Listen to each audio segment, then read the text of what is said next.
جب ملک ڈیفالٹ کے قریب ہو، جب لوگوں کو دال، دودھ اور بجلی افورڈ نہیں ہو، اس وقت ملک کیا امپورٹ کر رہا ہے؟ Horses, parrots, reptiles, imported flowers اور آرنامنٹل فش۔ یہ کوئی مذاق نہیں، یہ پاکستان کی اصلی امپورٹ فائل ہے۔ میں حارث بشارت ہوں اور آپ دیکھ رہے ہیں فرسٹ ڈیسک۔ دسمبر 2025 میں پاکستان کا ٹریڈ ڈیفیسٹ 3.7 بلین ڈالرز تک پہنچ چکا ہو، جب فسکل ایئر 25-26 کے پہلے 6 مہینوں میں ڈیفیسٹ 17.9 بلین ڈالرز ہو، اور جب پورے سال کا ڈیفیسٹ اراؤنڈ 19 بلین ڈالر سے اوپر جانے کا اندیشہ ہو، اس وقت امپورٹ کیا ہو رہا ہے؟ Breeding horses, bills, ornamental flowers، fish.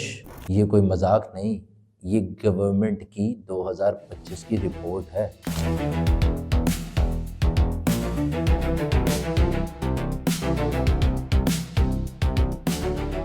جون 2024 کے گورنمنٹ ڈیٹا کے مطابق پاکستان نے جرمنی، ترکیہ اور یو اے ای سے پیور بریڈ ہارسز اور بلز امپورٹ کیے، جن کی قیمت کروڑوں روپے میں بنتی ہے، جیسے یہ ملک کوئی ملک نہیں، پولو ایمپائر ہو۔ جبکہ اسی پیریڈ میں ہم نے امپورٹ کیے ایگزوٹک پیرٹس، فیلکنز اور برڈز، جو کہ بیلجیم، یو اے ای اور کویت سے امپورٹ کیے گئے۔ Ornamental fish, turtles and reptiles Thailand اور انڈونیشیا سے امپورٹ کیے گئے، جبکہ فریش فلاورز جیسے روزز اور لیلیز کینیا اور ملیشیا سے۔ یہ سب اس وقت جب فورن ریزرو صرف چند ماہ کی امپورٹ کو کور کرنے کے لیے۔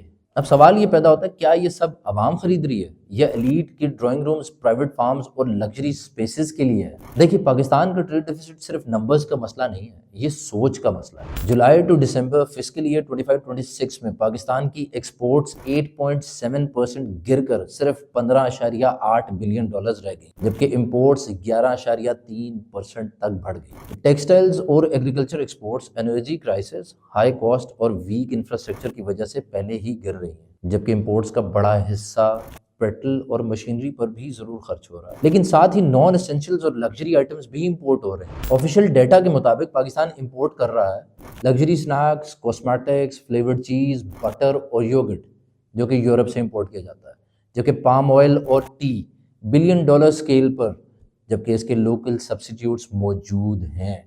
صرف آرنامنٹل پلانٹس اور فلاورز پر ہی لاکھوں روپے خرچ کیے گئے، جب پاورٹی جو کہ غربت ہے وہ 25.3% تک پہنچ چکی ہے، اور گریجویٹڈ ان امپلائمنٹ 16% ہو اور ریئل ویجز سٹیگننٹ ہوں، اس وقت پاکستان لگژری کارز امپورٹ کر رہا ہے۔ Luxury vehicle import 1.2 billion dollars cross کر چکی ہے، اور یہ ٹرینڈ آج بھی کنٹینیو ہے۔ گورنمنٹ نمبرز سناتی ہے، جی ٹی پی گروتھ 2.7%، جبکہ فسکل ایئر 26 میں پروجیکشن 3.2% کی ہے۔ Inflation 3-4% official, reserve 20 billion plus.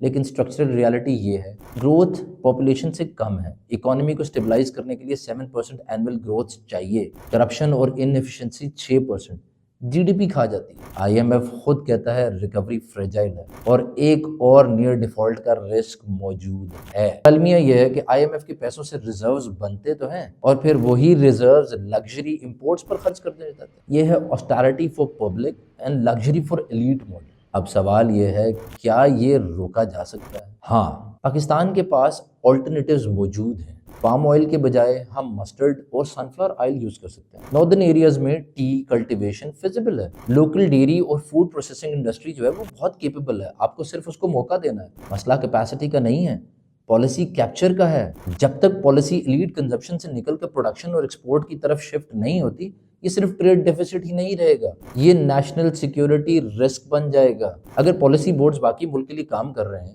تو نان اسینشیل امپورٹس پر اسٹرکٹ کیپس لگائی جائیں، لگژری امپورٹس پر ٹیمپریری بینز تک ہو جائیں، لوکل سبسٹیٹیوٹس کو سپورٹ کیا جائے، ایکسپورٹس کو پرائیورٹی بنایا جائے۔ پاکستان کی اکانومی تبھی کھڑی ہوگی جب ہم کنزمپشن سے پروڈکشن اکانومی کی طرف جائیں گے، ورنہ ہم رہ جائیں گے ایک امپورٹ ڈیپینڈنٹ اکانومی، جہاں سب کچھ باہر سے امپورٹ ہوتا ہے اور عوام صرف اور صرف مہنگائی کے بوجھ اٹھاتے رہے گی۔ سو اگلی دفعہ جب کوئی کہے ریکوری انڈر وے، تو صرف اتنا پوچھنا، ریکوری کس کے لیے؟ کسان کے لیے، مزدور کے لیے، یا امپورٹڈ پیرٹس اور لگژری کارز کے لیے؟ میں ہوں حارث بشارت، اور یہ تھا پاکستان کی فیوٹائل امپورٹ اکانومی پر ایک سچا نظریہ۔ اگر آپ کو یہ پسند آیا تو ضرور کامنٹس اور لائکس میں بتائیے گا۔ اللہ حافظ۔